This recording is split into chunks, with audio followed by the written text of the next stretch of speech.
شروع اللہ کا نام لے کر جو بڑا مہربان نہایت رحم والا ہے۔ بادشاہ نے عورتوں سے پوچھا کہ تمہارا کیا قصہ تھا جب تم نے یوسف کو اپنی طرف مائل کرنا چاہا؟ سب بول اٹھیں کہ اللہ پاک ہے، ہم نے اس میں کوئی برائی معلوم نہیں کی۔ عزیز کی بیوی نے کہا اب سچی بات تو ظاہر ہو ہی گئی ہے، اصل یہ ہے کہ میں نے اس کو اپنی طرف مائل کرنا چاہا تھا اور وہ بے شک سچا ہے۔ یوسف نے کہا کہ میں نے یہ بات اس لیے پوچھی ہے کہ عزیز کو یقین ہو جائے کہ میں نے اس کی پیٹھ پیچھے اس کی امانت میں خیانت نہیں کی، اور اللہ خیانت کرنے والوں کی چال کو چلنے نہیں دیتا۔ اور میں اپنے آپ کو پاک صاف نہیں کہتا، کیونکہ نفس امارہ انسان کو برائی ہی سکھاتا رہتا ہے، مگر یہ کہ میرا پروردگار رحم فرمائے، بے شک میرا پروردگار بخشنے والا ہے، مہربان ہے۔ اور بادشاہ نے حکم دیا کہ اسے میرے پاس لاؤ، میں اسے اپنا مصاحب خاص بناؤں گا۔ پھر جب ان سے گفتگو کی تو کہا کہ آج سے تم ہمارے ہاں صاحب منزلت ہو اور صاحب اعتبار ہو۔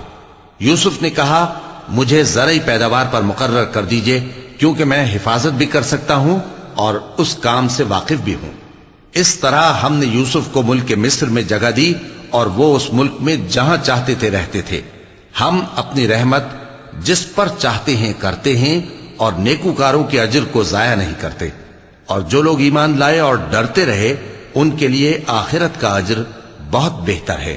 اور یوسف کے بھائی کنعان سے مصر میں غلہ خریدنے کے لیے آئے تو یوسف کے پاس گئے، تو یوسف نے ان کو پہچان لیا اور وہ ان کو نہ پہچان سکے۔ اور جب یوسف نے ان کے لیے ان کا سامان تیار کر دیا تو کہا کہ پھر آنا تو جو باپ کی طرف سے تمہارا ایک اور بھائی ہے اسے بھی میرے پاس لیتے آنا۔ کیا تم نہیں دیکھتے کہ میں ناب بھی پوری پوری دیتا ہوں اور مہمانداری بھی خوب کرتا ہوں؟ اب اگر تم اسے میرے پاس نہ لاؤ گے تو نہ تمہیں میرے ہاں سے غلہ ملے گا اور نہ تم میرے پاس ہی آ سکو گے۔ انہوں نے کہا کہ ہم اس کے بارے میں اس کے والد کو پھسلائیں گے اور ہم یہ کام کر کے رہیں گے۔ اور یوسف نے اپنے خدام سے کہا کہ ان کا سرمایہ یعنی غلے کی قیمت ان کے سامان میں رکھ دو۔ عجب نہیں کہ جب یہ اپنے اہل و عیال میں جائیں تو اسے پہچان لیں، اور عجب نہیں کہ یہ پھر یہاں آئیں۔ بس جب وہ اپنے والد کے پاس واپس گئے تو کہنے لگے کہ ابا ہمارے لیے غلے کی بندش کر دی گئی ہے، تو ہمارے ساتھ ہمارے بھائی کو بھیج دیجئے تاکہ ہم پھر غلہ لائیں اور ہم اس کے نگہبان ہیں۔ یعقوب نے کہا کہ میں اس کے بارے میں تمہارا اعتبار نہیں کرتا، مگر ویسا ہی جیسا پہلے اس کے بھائی کے بارے میں کیا تھا، سو اللہ ہی بہتر نگہبان ہے اور وہ سب سے زیادہ رحم کرنے والا ہے۔ اور جب انہوں نے اپنا اسباب کھولا تو دیکھا کہ ان کا سرمایہ واپس کر دیا گیا ہے۔ کہنے لگے ابا ہمیں اور کیا چاہیے، دیکھیے یہ ہماری پونجی بھی ہمیں واپس کر دی گئی ہے، اور ہم اپنے اہل و عیال کے لیے پھر غلہ لائیں گے اور اپنے بھائی کی نگہبانی کریں گے، اور ایک بار شتر زیادہ لائیں گے کہ یہ غلہ جو ہم لائے ہیں تھوڑا ہے۔ یعقوب نے کہا کہ جب تک تم اللہ کا عہد نہ دو کہ اس کو میرے پاس صحیح و سالم لے آؤ گے، میں اسے ہرگز تمہارے ساتھ نہیں بھیجنے کا، مگر یہ کہ تم گھیر لیے جاؤ یعنی بے بس ہو جاؤ تو مجبوری ہے۔ پس جب انہوں نے والد کو اپنا قول دیا تو یعقوب نے کہا کہ جو قول و قرار ہم کر رہے ہیں اس کا اللہ ضامن ہے، اور فرمایا کہ اے میرے بیٹو ایک ہی دروازے سے داخل نہ ہونا بلکہ جدا جدا دروازوں سے داخل ہونا، اور میں اللہ کی تقدیر کو تو تم سے روک نہیں سکتا، بے شک حکم اللہ ہی کا ہے، میں اسی پر بھروسہ رکھتا ہوں اور اہل توکل کو اسی پر بھروسہ رکھنا چاہیے۔ اور جب وہ ان مقامات سے داخل ہوئے جہاں جہاں سے داخل ہونے کے لیے ان کے والد نے ان سے کہا تھا تو وہ تدبیر اللہ کے حکم کو ذرا بھی ٹال نہیں سکتی تھی۔ ہاں وہ یعقوب کے دل کی خواہش تھی جو انہوں نے پوری کی تھی، اور بے شک وہ صاحب علم تھے کیونکہ ہم نے ان کو علم سکھایا تھا، لیکن اکثر لوگ نہیں جانتے۔ اور جب وہ لوگ یوسف کے پاس پہنچے تو یوسف نے اپنے حقیقی بھائی کو اپنے پاس جگہ دی اور کہا کہ میں تمہارا بھائی ہوں، تو جو سلوک یہ ہمارے ساتھ کرتے رہے ہیں اس پر افسوس نہ کرنا۔ پھر جب ان کا اسباب تیار کر دیا تو اپنے بھائی کے تھیلے میں آپ خورا رکھ دیا۔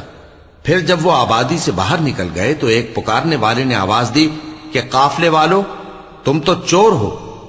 وہ ان کی طرف متوجہ ہو کر کہنے لگے کہ تمہاری کیا چیز کھوئی گئی ہے؟ وہ بولے کہ بادشاہ کا کٹورا کھویا گیا ہے، اور جو شخص اس کو لے کے آئے اس کے لیے ایک بار شتر انعام، اور میں اس کا ضامن ہوں۔ وہ کہنے لگے کہ اللہ کی قسم، تم کو معلوم ہے کہ ہم اس ملک میں اس لیے نہیں آئے کہ خرابی کریں اور نہ ہم چوری کیا کرتے ہیں۔ وہ بولے کہ اگر تم جھوٹے نکلے یعنی چوری ثابت ہوئی تو اس کی سزا کیا؟ انہوں نے کہا کہ اس کی سزا یہ کہ جس کے تھیلے میں وہ دستیاب ہو وہی اس کا بدل قرار دیا جائے۔ ہم ظالموں کو یہی سزا دیا کرتی ہیں۔ پھر یوسف نے اپنے بھائی کے تھیلے سے پہلے ان کے تھیلوں کو دیکھنا شروع کیا، پھر اپنے بھائی کے تھیلے میں سے اس کو نکال لیا۔ اس طرح ہم نے یوسف کے لیے تدبیر کی، ورنہ بادشاہ کے قانون کے مطابق وہ اپنے بھائی کو لے نہیں سکتے تھے مگر یہ کہ اللہ چاہے۔ ہم جس کے چاہتے ہیں درجے بلند کرتے ہیں، اور ہر علم والے سے بڑھ کر ایک بڑا علم والا ہے۔ برادران یوسف نے کہا کہ اگر اس نے چوری کی ہو تو کچھ عجب نہیں کہ اس کے ایک بھائی نے بھی پہلے چوری کی تھی، مگر یوسف نے اس بات کو اپنے دل میں مخفی رکھا اور ان پر ظاہر نہ ہونے دیا، یعنی زیر لب کہا کہ تم بڑے برے ہو، اور جو تم بیان کرتے ہو اللہ اسے خوب جانتا ہے۔ وہ کہنے لگے کہ اے عزیز، اس کے والد بہت بوڑھے ہیں اور اس سے بہت محبت رکھتے ہیں، تو اس کو چھوڑ دیجئے اور اس کی جگہ ہم میں سے کسی کو رکھ لیجئے، ہم دیکھتے ہیں کہ آپ احسان کرنے والے ہیں۔ یوسف نے کہا کہ اللہ پناہ میں رکھے کہ جس شخص کے پاس ہم نے اپنی چیز پائی ہے اس کے سوا کسی اور کو پکڑ لیں، ایسا کریں تو ہم بڑے بے انصاف ہیں۔ آخر جب وہ اس سے نا امید ہو گئے تو الگ ہو کر صلاح کرنے لگے۔ سب سے بڑے نے کہا، کیا تم نہیں جانتے کہ تمہارے والد نے تم سے اللہ کا عہد لیا ہے، اور اس سے پہلے بھی تم یوسف کے بارے میں قصور کر چکے ہو؟ تو جب تک والد صاحب مجھے اجازت نہ دیں میں تو اس جگہ سے ہلنے کا نہیں، یا اللہ میرے لیے کوئی فیصلہ کرے، اور وہ سب سے بہتر فیصلہ کرنے والا ہے۔ تم سب والد صاحب کے پاس واپس جاؤ اور کہو کہ ابا، آپ کے صاحبزادے نے وہاں جا کر چوری کی، اور ہم نے تو اپنی دانست کے مطابق آپ سے اس کے لے آنے کا عہد کیا تھا، مگر ہم غیب کی باتوں کے جاننے اور یاد رکھنے والے تو نہیں تھے، اور جس بستی میں ہم ٹھہرے تھے وہاں سے یعنی اہل مصر سے اور جس قافلے میں آئے ہیں اس سے دریافت کر لیجئے، اور ہم اس بیان میں بالکل سچے ہیں۔ جب انہوں نے یہ بات یعقوب سے آ کر کہی تو انہوں نے کہا کہ حقیقت یوں نہیں ہے، بلکہ یہ بات تم نے اپنے دل سے بنا لی ہے، تو صبر ہی بہتر ہے۔ عجب نہیں کہ اللہ ان سب کو میرے پاس لے آئے، بے شک وہ علم والا ہے، حکمت والا ہے۔ اور ان کے پاس سے چلے گئے اور کہنے لگے کہ ہائے افسوس یوسف پر، ہائے افسوس، اور رنج و الم میں ان کی آنکھیں سفید ہو گئیں اور ان کا دل غم سے بھر رہا تھا۔ بیٹے کہنے لگے کہ واللہ آپ تو یوسف کو اسی طرح یاد ہی کرتے رہیں گے یہاں تک کہ آپ گھل جائیں گے یا جان ہی دے دیں گے۔ انہوں نے کہا کہ میں تو اپنے غم و اندوہ کا اظہار اللہ سے کرتا ہوں، اور اللہ کی طرف سے وہ باتیں جانتا ہوں جو تم نہیں جانتے۔ اے بیٹو، یوں کرو کہ ایک دفعہ پھر جاؤ اور یوسف اور اس کے بھائی کو تلاش کرو، اور اللہ کی رحمت سے نا امید نہ ہونا کہ اللہ کی رحمت سے تو کافر لوگ ہی نا امید ہوا کرتے ہیں۔ پھر جب وہ یوسف کے پاس گئے تو کہنے لگے کہ اے عزیز، ہمیں اور ہمارے اہل و عیال کو بڑی تکلیف ہو رہی ہے، اور ہم یہ تھوڑا سا سرمایہ لائے ہیں، آپ ہمیں اس کے عوض پورا غلہ دے دیجئے اور ہم پر خیرات کیجئے کہ اللہ خیرات کرنے والوں کو ثواب دیتا ہے۔ یوسف نے کہا، تمہیں معلوم ہے کہ جب تم نادانی میں پھنسے ہوئے تھے تو تم نے یوسف اور اس کے بھائی کے ساتھ کیا کیا تھا؟ وہ بولے، کیا واقعی تم ہی یوسف ہو؟ انہوں نے کہا، ہاں میں یوسف ہوں، اور بن یامین کی طرف اشارہ کر کے کہنے لگے، یہ میرا بھائی ہے، اللہ نے ہم پر بڑا احسان کیا ہے۔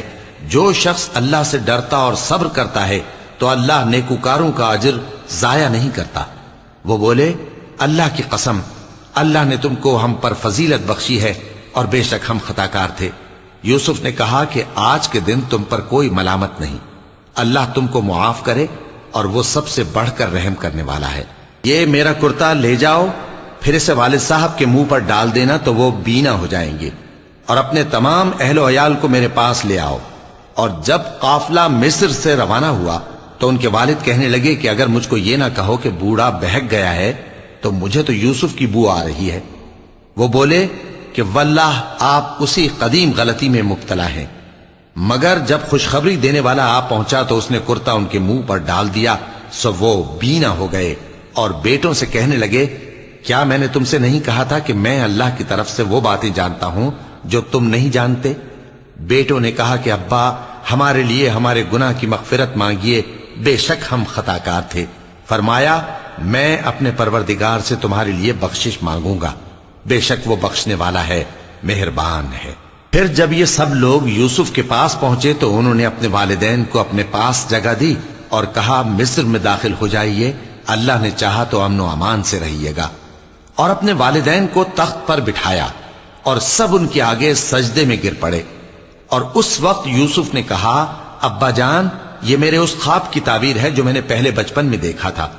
میرے پروردگار نے اسے سچ کر دیا اور اس نے مجھ پر بہت سے احسان کیے ہیں کہ مجھ کو قید خانے سے نکالا، اور اس کے بعد کہ شیطان نے مجھ میں اور میرے بھائیوں میں فساد ڈال دیا تھا، آپ کو گاؤں سے یہاں لایا۔ بے شک میرا پروردگار جو چاہتا ہے تدبیر سے کرتا ہے، وہ علم والا ہے، حکمت والا ہے۔ جب یہ سب باتیں ہو لیں تو یوسف نے اللہ سے دعا کی کہ اے میرے پروردگار، تو نے مجھ کو حکومت سے نوازا اور خوابوں کی تعبیر کا علم بخشا۔ اے آسمانوں اور زمین کے پیدا کرنے والے، تو ہی دنیا اور آخرت میں میرا کارساز ہے۔ تو مجھے دنیا سے اپنی اطاعت کی حالت میں اٹھائیو اور آخرت میں اپنے نیک بندوں میں داخل کیجو۔ اے پیغمبر، یہ اخبار غیب میں سے ہیں جو ہم تمہاری طرف بھیجتے ہیں۔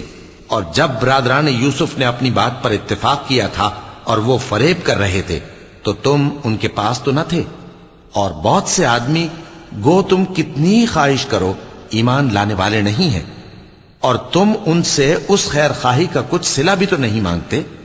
یہ قرآن اور کچھ نہیں، تمام جہانوں کے لیے نصیحت ہے۔ اور آسمان و زمین میں بہت سی نشانیاں ہیں جن پر سے یہ گزرتے ہیں اور ان کو نظر انداز کر دیتے ہیں، اور یہ اکثر اللہ پر ایمان نہیں رکھتے مگر اس کے ساتھ شرک بھی کرتے ہیں۔ تو کیا یہ اس بات سے بے خوف ہیں کہ ان پر اللہ کا عذاب نازل ہو کر ان کو ڈھانپ لے، یا ان پر ناگہاں قیامت آ جائے اور انہیں خبر بھی نہ ہو؟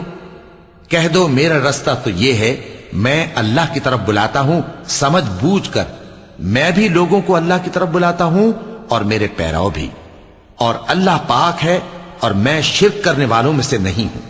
اور ہم نے تم سے پہلے بستیوں کے رہنے والوں میں سے مرد ہی بھیجے تھے جن کی طرف ہم وہی بھیجتے تھے۔ کیا ان لوگوں نے ملک میں سیر و سیاحت نہیں کی کہ دیکھ لیتے کہ جو لوگ ان سے پہلے تھے ان کا انجام کیا ہوا؟ اور متقیوں کے لیے آخرت کا گھر بہت اچھا ہے، کیا تم سمجھتے نہیں؟ یہاں تک کہ جب پیغمبر نا امید ہو گئے اور انہوں نے خیال کیا کہ اپنی نصرت کے بارے میں جو بات انہوں نے کہی تھی اس میں وہ سچے نہ نکلے، تو ان کے پاس ہماری مدد آ پہنچی۔ پھر جسے ہم نے چاہا بچا دیا، اور ہمارا عذاب اتر کر گناہگار لوگوں سے پھیرا نہیں کرتا۔ ان کے قصے میں عقل مندوں کے لیے عبرت ہے۔ یہ قرآن ایسی بات نہیں ہے جو اپنے دل سے بنائی گئی ہو، بلکہ جو کتابیں اس سے پہلے نازل ہوئی ہیں ان کی تصدیق کرنے والا ہے اور ہر چیز کی تفصیل کرنے والا، اور مومنوں کے لیے ہدایت اور رحمت ہے۔ شروع اللہ کا نام لے کر جو بڑا مہربان نہایت رحم والا ہے۔ الف لام میم را۔ اے نبی، یہ کتاب الہی کی آیتیں ہیں، اور جو کچھ تمہارے پروردگار کی طرف سے تم پر نازل ہوا ہے حق ہے، لیکن اکثر لوگ ایمان نہیں لاتے۔ اللہ وہی تو ہے جس نے ستونوں کے بغیر آسمان جیسا کہ تم دیکھتے ہو اتنے اونچے بنائے، پھر عرش پر جلوہ افروز ہوا اور سورج اور چاند کو کام میں لگا دیا۔ ہر ایک میعاد معین تک گردش کر رہا ہے۔ وہی دنیا کے کاموں کا انتظام کرتا ہے۔ اس طرح وہ اپنی آیتیں کھول کھول کر بیان کرتا ہے کہ تم اپنے پروردگار کے روبرو جانے کا یقین کرو۔ اور وہی ہے جس نے زمین کو پھیلایا اور اس میں پہاڑ اور دریا پیدا کیے اور ہر طرح کے میووں کی دو دو قسمیں بنائیں۔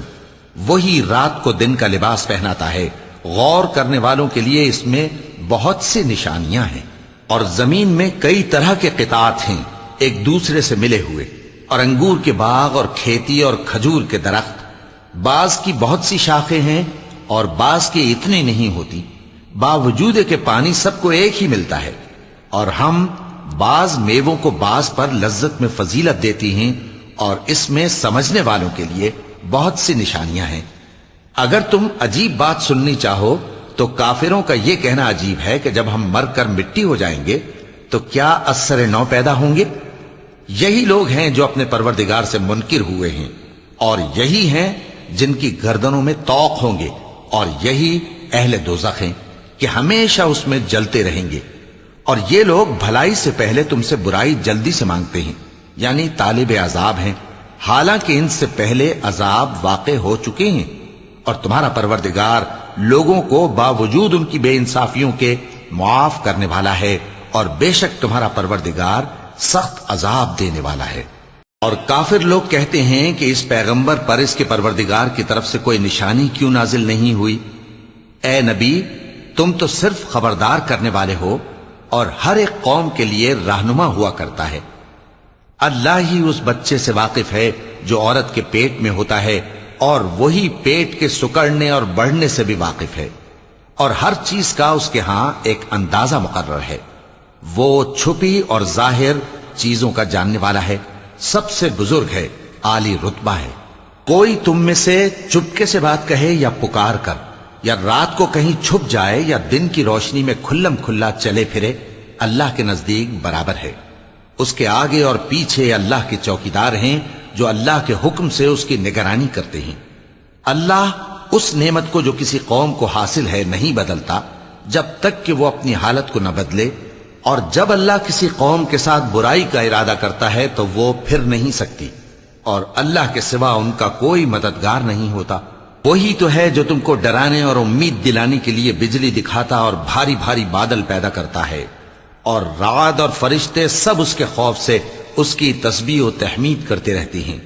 اور وہی بجلیاں بھیجتا ہے، پھر جس پر چاہتا ہے گرا بھی دیتا ہے، جبکہ وہ اللہ کے بارے میں جھگڑتے ہیں، اور وہ بڑی قوت والا ہے۔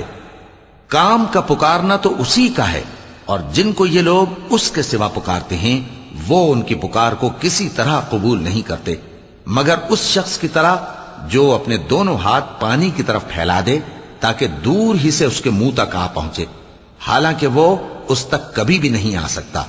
اور اسی طرح کافروں کی پکار بیکار ہے۔ اور جتنی مخلوقات آسمانوں اور زمین میں ہے، خوشی سے یا ناخوشی سے اللہ کے آگے سجدہ کرتی ہے، اور ان کے سائے بھی صبح و شام سجدے کرتے ہیں۔ چونکہ آیت سجدہ تلاوت کی گئی ہے، لہذا سامعین پر سجدہ واجب ہے۔ ان سے پوچھو کہ آسمانوں اور زمین کا پروردگار کون ہے؟ تم ہی کہہ دو کہ اللہ۔ ان سے کہو کہ کیا تم نے اللہ کو چھوڑ کر ایسے لوگوں کو کارساز بنایا ہے جو خود اپنے نفع و نقصان کا بھی اختیار نہیں رکھتے؟ کہو کیا اندھا اور آنکھوں والا برابر ہیں، یا اندھیرا اور اجالا برابر ہو سکتا ہے؟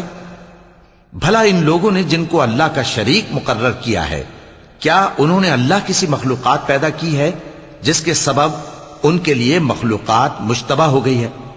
کہہ دو کہ اللہ ہی ہر چیز کا پیدا کرنے والا ہے، اور وہ یکتا ہے، بڑا زبردست ہے۔ اسی نے آسمان سے مے برسایا، پھر اس سے اپنے اپنے اندازے کے مطابق نالے بہہ نکلے، پھر پانی پر پھولا ہوا جھاگ آ گیا۔ اور جس چیز کو زیور یا کوئی اور سامان بنانے کے لیے آگ میں تپاتے ہیں، اس میں بھی ایسا ہی جھاگ ہوتا ہے۔ اس طرح اللہ حق و باطل کی مثال بیان فرماتا ہے۔ سو جھاگ تو سوکھ کر زائل ہو جاتا ہے، اور پانی جو لوگوں کو فائدہ پہنچاتا ہے وہ زمین میں ٹھہرا رہتا ہے۔ اس طرح اللہ صحیح اور غلط کی مثالیں بیان فرماتا ہے تاکہ تم سمجھو۔ جن لوگوں نے اللہ کے حکم کو قبول کیا ان کی حالت بہت بہتر ہوگی، اور جنہوں نے اس کو قبول نہ کیا، اگر روئے زمین کے سب خزانے ان کے اختیار میں ہوں تو وہ سب کے سب اور ان کے ساتھ اتنے ہی اور نجات کے بدلے میں صرف کر ڈالیں، مگر نجات کہاں؟ ایسے لوگوں کا حساب بھی برا ہوگا، اور ان کا ٹھکانہ بھی دوزخ ہے، اور وہ بری جگہ ہے۔ بھلا جو شخص یہ جانتا ہے کہ جو کچھ تمہارے پروردگار کی طرف سے تم پر نازل ہوا ہے حق ہے، وہ اس شخص کی طرح ہے جو اندھا ہے؟ اور سمجھتے تو وہی ہیں جو عقل مند ہیں، جو اللہ کے عہد کو پورا کرتے ہیں اور قول و قرار کو نہیں توڑتے، اور جن رشتوں کے جوڑے رکھنے کا اللہ نے حکم دیا ان کو جوڑے رکھتے، اور اپنے پروردگار سے ڈرتے رہتے اور برے حساب سے خوف رکھتے ہیں۔ اور جو اپنے پروردگار کی خوشنودی حاصل کرنے کے لیے مصائب پر صبر کرتے ہیں اور نماز پڑھتے ہیں، اور جو مال ہم نے ان کو دیا ہے اس میں سے پوشیدہ اور ظاہر خرچ کرتے ہیں اور نیکی سے برائی کو دور کرتے ہیں، یہی لوگ ہیں جن کے لیے عاقبت کا گھر ہے، یعنی ہمیشہ رہنے کے باغات جن میں وہ داخل ہوں گے، اور ان کے باپ دادوں اور بیویوں اور اولاد میں سے جو نیکوکار ہوں گے وہ بھی بہشت میں جائیں گے، اور فرشتے بہشت کے ہر ایک دروازے سے ان کے پاس آئیں گے اور کہیں گے تم پر سلام ہو، یہ تمہاری ثابت قدمی کا بدلہ ہے، اور عاقبت کا گھر خوب گھر ہے۔ اور جو لوگ اللہ سے پختہ عہد کر کے اس کو توڑ ڈالتے اور جن رشتوں کے جوڑے رکھنے کا اللہ نے حکم دیا ہے ان کو قطع کر دیتے اور ملک میں فساد کرتے ہیں، ایسوں پر لعنت ہے اور ان کے لیے برا انجام ہے۔ اللہ جس کا چاہتا ہے رزق فراخ کر دیتا ہے اور جس کا چاہتا ہے تنگ کر دیتا ہے، اور کافر لوگ دنیا کی زندگی پر خوش ہو رہے ہیں، اور دنیا کی زندگی آخرت کے مقابلے میں بہت تھوڑا سامان ہے۔ اور کافر کہتے ہیں کہ اس پیغمبر پر اس کے پروردگار کی طرف سے کوئی نشانی کیوں نازل نہیں ہوئی؟ کہہ دو کہ اللہ جسے چاہتا ہے گمراہ کرتا ہے، اور جو اس کی طرف رجوع ہوتا ہے اس کو اپنی طرف کا رستہ دکھاتا ہے، یعنی ان کو جو ایمان لاتے اور جن کے دل اللہ کی یاد سے آرام پاتے ہیں ان کو۔ اور سن رکھو کہ اللہ کی یاد سے ہی دل آرام پاتے ہیں۔ جو لوگ ایمان لائے اور عمل نیک کیے ان کے لیے خوشحالی اور عمدہ ٹھکانہ ہے۔ جس طرح ہم پہلے پیغمبر بھیجتے رہے ہیں اسی طرح اے نبی ہم نے تم کو اس امت میں جس سے پہلے بہت سی امتیں گزر چکی ہیں بھیجا ہے، تاکہ تم ان کو وہ کتاب جو ہم نے تمہاری طرف بھیجی ہے پڑھ کر سنا دو۔ اور یہ لوگ رحمان کو نہیں مانتے۔ کہہ دو وہی تو میرا پروردگار ہے، اس کے سوا کوئی معبود نہیں، میں اسی پر بھروسہ رکھتا ہوں اور اسی کی طرف رجوع کرتا ہوں۔ اور اگر کوئی قرآن ایسا ہوتا کہ اس کی تاثیر سے پہاڑ چل پڑتے یا زمین پھٹ جاتی یا مردوں سے کلام کر سکتے تو کیا یہ لوگ ایمان لے آتے؟ بات یہ ہے کہ سب باتیں اللہ کے اختیار میں ہیں، تو کیا مومنوں کو اس سے اطمینان نہیں ہوا کہ اگر اللہ چاہتا تو سب لوگوں کو ہدایت کے رستے پر چلا دیتا؟ اور کافروں پر ہمیشہ ان کے اعمال کے بدلے آفت آتی رہے گی یا ان کے مکانات کے قریب نازل ہوتی رہے گی یہاں تک کہ اللہ کا وعدہ آ پہنچے۔ بے شک اللہ وعدہ خلاف نہیں کرتا۔ اور تم سے پہلے بھی رسولوں کے ساتھ تمسخر ہوتے رہے ہیں، تو میں نے کافروں کو مہلت دی، پھر میں نے ان کو پکڑ لیا، سو دیکھ لو کہ میرا عذاب کیسا رہا۔ تو کیا وہ جو ہر شخص کے اعمال کا نگراں و نگہبان ہے وہ بتوں کی طرح بے علم و بے خبر ہو سکتا ہے؟ اور ان لوگوں نے اللہ کے شریک مقرر کر رکھے ہیں۔ ان سے کہو کہ ذرا ان کے نام تو لو۔ کیا تم اسے ایسی چیزیں بتاتے ہو جو روئے زمین پر ہیں اور اسے معلوم نہیں، یا تم لوگ محض سطحی بات کی تقلید کرتے ہو؟ اصل یہ ہے کہ کافروں کو ان کے فریب خوبصورت معلوم ہوتے ہیں اور وہ ہدایت کے رستے سے روک لیے گئے ہیں، اور جسے اللہ گمراہ رہنے دے اسے کوئی ہدایت کرنے والا نہیں۔ ان کو دنیا کی زندگی میں بھی عذاب ہے اور آخرت کا عذاب تو بہت ہی سخت ہے، اور ان کو اللہ کے عذاب سے کوئی بھی بچانے والا نہیں۔ جس جنت کا پرہیزگاروں سے وعدہ کیا گیا ہے اس کی شان یہ ہے کہ اس کے نیچے نہریں بہ رہی ہیں، اس کے پھل ہمیشہ باقی رہنے والے ہیں اور اس کے سائے بھی۔ یہ ان لوگوں کا انجام ہے جو متقی ہیں، اور کافروں کا انجام دوزخ ہے۔ اور جن لوگوں کو ہم نے کتاب دی ہے وہ اس کتاب سے جو تم پر نازل ہوئی ہے خوش ہوتی ہیں، اور بعض فرقے اس کی بعض باتیں نہیں بھی مانتے۔ کہہ دو کہ مجھ کو یہی حکم ہوا ہے کہ اللہ ہی کی عبادت کروں اور اس کے ساتھ کسی کو شریک نہ بناؤں، میں اسی کی طرف بلاتا ہوں اور اسی کی طرف مجھے لوٹنا ہے۔ اور اسی طرح ہم نے اس قرآن کو عربی زبان کا فرمان بنا کر نازل کیا ہے، اور اگر تم علم آ جانے کے بعد ان لوگوں کی خواہشوں کے پیچھے چلو گے تو اللہ کے سامنے کوئی نہ تمہارا مددگار ہوگا اور نہ کوئی بچانے والا۔ اور اے نبی ہم نے تم سے پہلے بھی پیغمبر بھیجے تھے اور ان کو بیویاں اور اولاد بھی دی تھیں، اور کسی پیغمبر کے اختیار کی بات نہ تھی کہ اللہ کے حکم کے بغیر کوئی نشانی لے آتا۔ ہر حکم قضا کتاب میں لکھا ہوا ہے، اللہ جس چیز کو چاہتا ہے مٹا دیتا ہے اور جس کو چاہتا ہے باقی رکھتا ہے، اور اسی کے پاس اصل کتاب ہے۔ اور اگر ہم کوئی عذاب جس کا ان لوگوں سے وعدہ کرتے ہیں تمہیں دکھائیں، یعنی تمہارے روبرو ان پر نازل کریں، یا تمہاری مدت حیات پوری کر دیں، یعنی تمہارے انتقال کے بعد عذاب بھیجیں، تو تمہارا کام ہمارے احکام کا پہنچا دینا ہے اور ہمارا کام حساب لینا ہے۔ کیا انہوں نے نہیں دیکھا کہ ہم زمین کو اس کے کناروں سے گھٹاتے چلے آ رہے ہیں؟ اور اللہ جیسا چاہتا ہے حکم کرتا ہے، کوئی اس کے حکم کا رد کرنے والا نہیں، اور وہ جلد حساب لینے والا ہے۔ جو لوگ ان سے پہلے تھے وہ بھی بہتیری تدبیریں کرتے رہے ہیں، سو تدبیر تو سب اللہ ہی کی ہوتی ہے۔ ہر شخص جو کچھ کر رہا ہے اللہ اسے جانتا ہے، اور کافر جلد معلوم کر لیں گے کہ آخرت میں اچھا انجام کس کے لیے ہوتا ہے۔ اور کافر لوگ کہتے ہیں کہ تم پیغمبر نہیں ہو، کہہ دو کہ میرے اور تمہارے درمیان اللہ اور وہ شخص جس کے پاس کتاب آسمانی کا علم ہے بطور گواہ کافی ہے۔ شروع اللہ کا نام لے کر جو بڑا مہربان نہایت رحم والا ہے۔ الف لام را، یہ ایک پر نور کتاب ہے، اس کو ہم نے تم پر اس لیے نازل کیا ہے کہ تم لوگوں کو اندھیروں سے نکال کر روشنی کی طرف لے جاؤ، یعنی ان کے پروردگار کے حکم سے عزت والے خوبیوں والے مالک کے راستے کی طرف، یعنی اس اللہ کے راستے کی طرف کہ جو کچھ آسمانوں اور زمین میں ہے سب اسی کا ہے۔ اور ان کافروں کے لیے عذاب شدید کی وجہ سے تباہی اور بربادی مقدر ہے، جو آخرت کے مقابلے میں دنیاوی زندگی کو پسند کرتے اور لوگوں کو اللہ کے راستے سے روکتے اور اس میں کجی چاہتے ہیں۔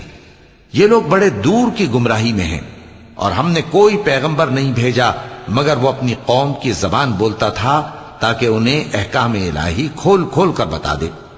پھر اللہ جسے چاہتا ہے گمراہ رہنے دیتا ہے اور جسے چاہتا ہے ہدایت دیتا ہے، اور وہ غالب ہے، حکمت والا ہے۔ اور ہم نے موسیٰ کو اپنی نشانیاں دے کر بھیجا کہ اپنی قوم کو تاریکیوں سے نکال کر روشنی میں لے جاؤ اور ان کو اللہ کے دن یاد دلاؤ، اور اس میں ان لوگوں کے لیے جو صابر و شاکر ہیں نشانیاں ہیں۔ اور جب موسیٰ نے اپنی قوم سے کہا کہ اللہ نے جو تم پر مہربانیاں کی ہیں ان کو یاد کرو، جبکہ اس نے تم کو فرعون کی قوم سے رہائی بخشی، وہ لوگ تمہیں برے برے عذاب دیتے تھے اور تمہارے بیٹوں کو مار ڈالتے تھے اور تمہاری لڑکیوں کو زندہ رہنے دیتے تھے، اور اس میں تمہارے پروردگار کی طرف سے بڑی آزمائش تھی۔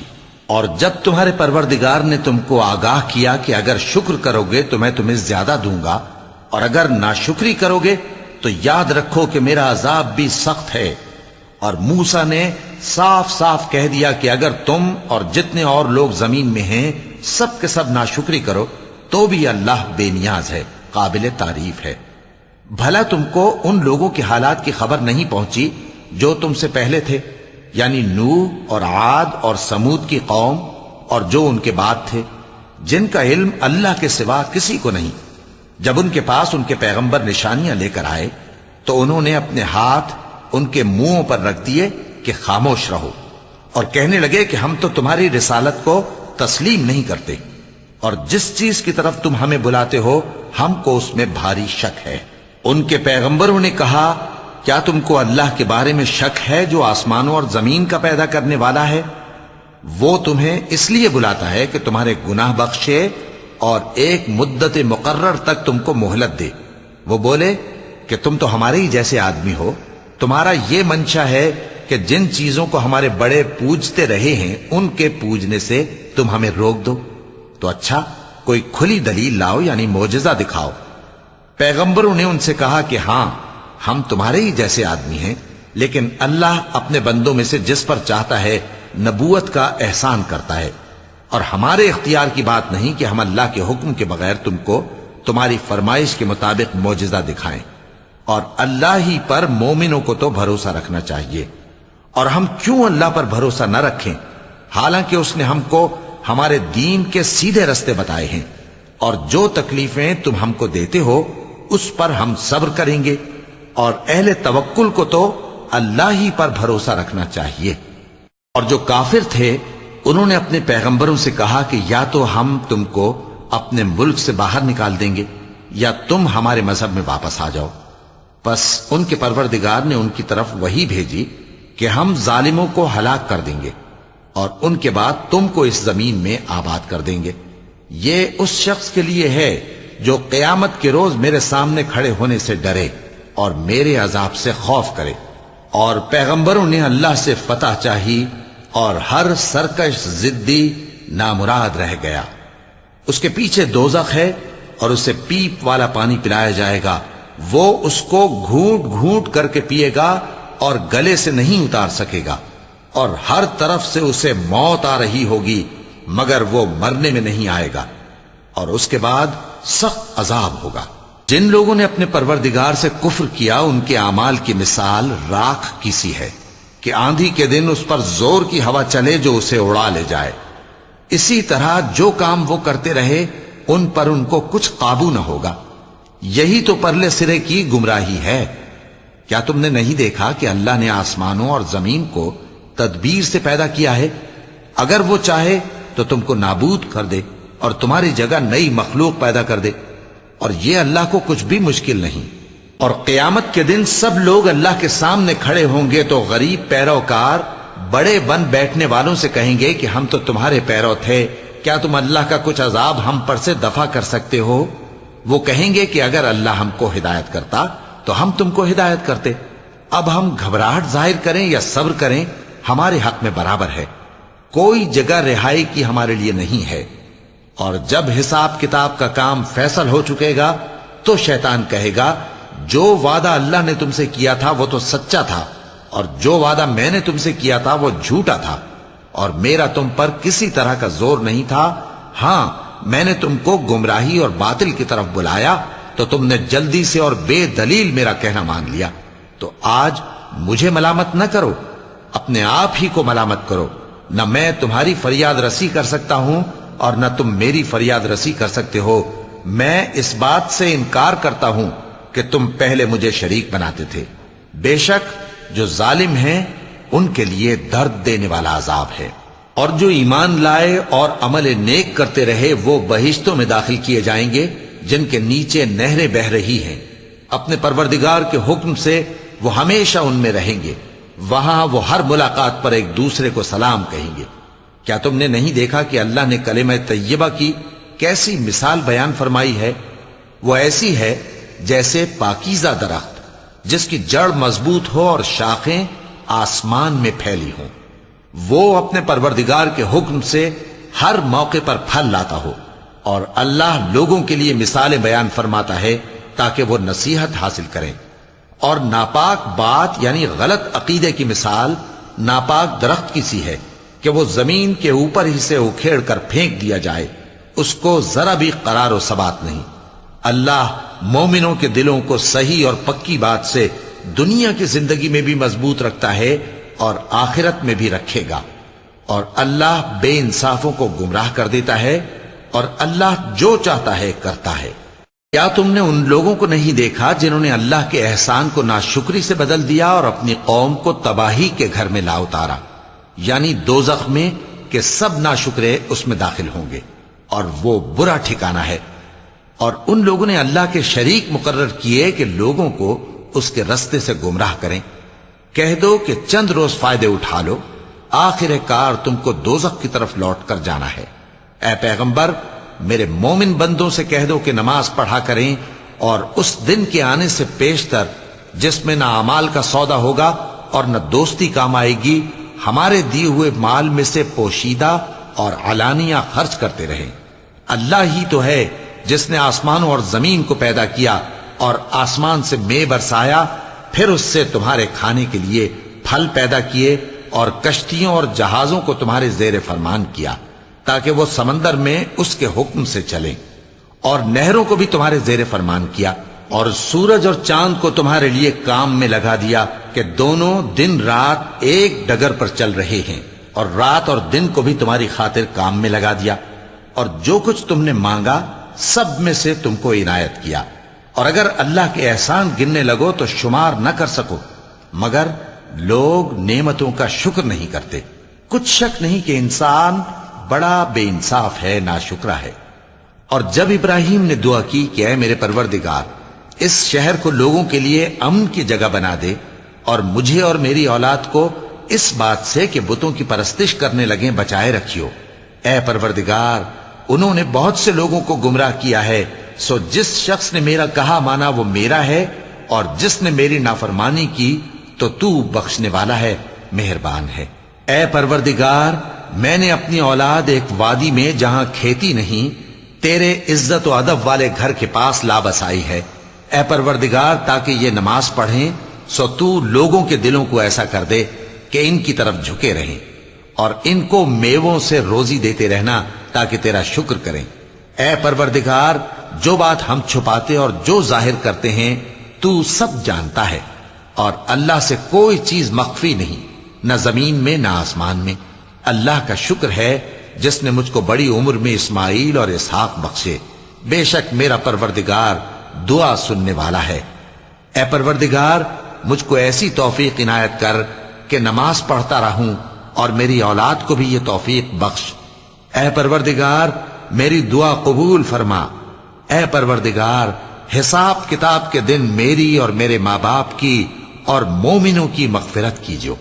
صدق اللہ العظیم۔